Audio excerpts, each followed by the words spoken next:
மற்றொரு உடனுக்குடன் நேரலையை பார்த்து வருகிறோம். திருப்பத்தூர் மாவட்டம் ஆப்பூர் அருகே அரசு பேருந்து மீது எதிரே வந்த லாரி மோதி பயங்கர விபத்தானது ஏற்பட்டிருக்கிறது.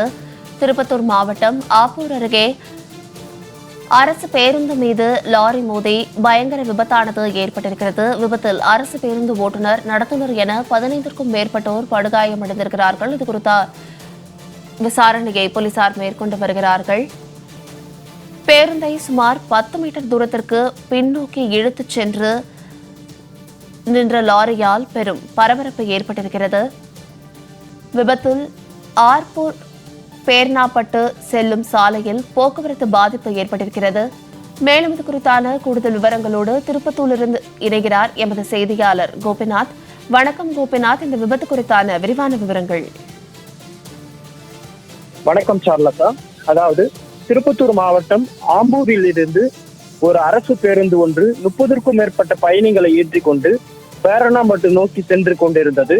அப்போது பேரணாம்பட்டில் இருந்து தோள்களை ஏற்றிக்கொண்டு ஆம்பூரை நோக்கி வந்த லாரி பெரிவாரிக்கம் என்ற இடத்தில் பார்வை குறைவான வளைவில் ஓட்டுநரின் கட்டுப்பாட்டை இழந்த லாரி சாலையின் வலது புறமாக திரும்பி உள்ளது.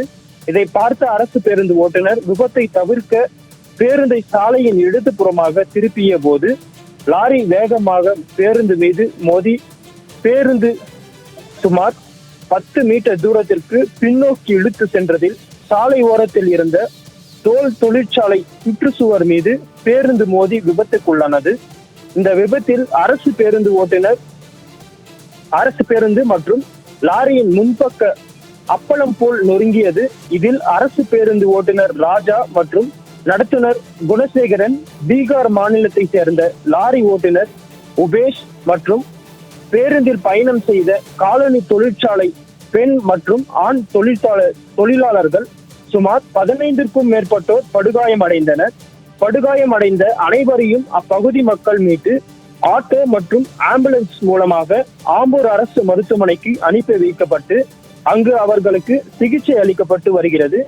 மேலும் லாரி ஓட்டுநர் உபேஷ் மற்றும் பெண் தொழிலாளர்கள் ரஞ்சினி, சசிகலா உள்ளிட்ட 3 பேர் மேல் சிகிச்சைக்காக வேலூர் அரசு மருத்துவமனைக்கு அனுப்பி வைக்கப்பட்டனர். மேலும் அரசு பேருந்தில் பயணம் செய்த 20க்கும் மேற்பட்ட தொழிலாளர்கள் விபத்து நடக்கும் முன்னதாக ஒரு பேருந்து நிறுத்தத்தில் இறங்கிவிட்டதால் பெரும் விபத்து தவிர்க்கப்பட்டது. விபத்து குறித்து உமராபாத் போலீசார் வழக்கு பதிவு செய்து விசாரணை மேற்கொண்டு வருகின்றனர்.